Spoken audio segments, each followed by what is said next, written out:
Jeremiah chapter 9. Oh, that my head were a spring of water, and my eyes a fountain of tears.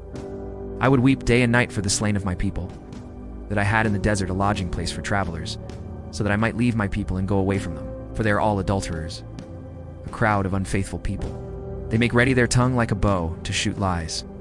It is not by truth that they triumph in the land. They go from one sin to another. They do not acknowledge me, declares the Lord. Beware of your friends. Do not trust your brothers. For every brother is a deceiver, and every friend a slanderer. Friend deceives friend, and no one speaks the truth. They have taught their tongues to lie. They weary themselves with sinning. You live in the midst of deception. In their deceit they refuse to acknowledge me, declares the Lord. Therefore, this is what the Lord Almighty says.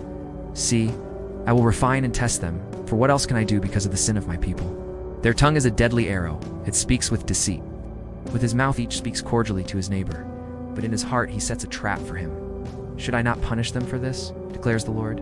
Should I not avenge myself on such a nation as this? I will weep and wail for the mountains, and take up a lament concerning the desert pastures. They are desolate and untraveled, and the lowing of cattle is not heard. The birds of the air have fled, and the animals are gone. I will make Jerusalem a heap of ruins, a haunt of jackals. I will lay waste the towns of Judah, so no one can live there. What man is wise enough to understand this, who's been instructed by the Lord and can explain it? Why has the land been ruined and laid waste like a desert that no one can cross? The Lord said, "It is because they have forsaken my law, which I set before them. They have not obeyed me or followed my law. Instead, they have followed the stubbornness of their hearts. They have followed the Baals, as their fathers taught them. Therefore, this is what the Lord Almighty, the God of Israel, says. See, I will make this people eat bitter food and drink poisoned water. I will scatter them among nations that neither they nor their fathers have known. I will pursue them with the sword until I have destroyed them. This is what the Lord Almighty says. Consider now, call for the wailing women to come, send for the most skillful of them. Let them come quickly and wail over us till our eyes overflow with tears and water streams from our eyelids. The sound of wailing is heard from Zion. How ruined we are, how great is our shame. We must leave our land because our houses are in ruins. Now, O women, hear the word of the Lord. Open your ears to the words of his mouth.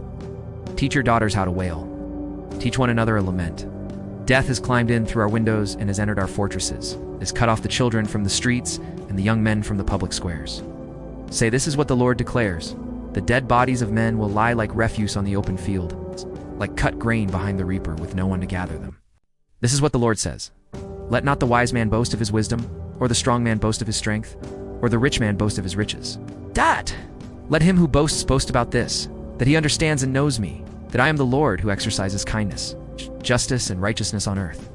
For in these I delight, declares the Lord. The days are coming, declares the Lord, when I will punish all who are circumcised only in the flesh Egypt, Judah, Edom, Ammon, Moab, and all who live in the desert in distant places.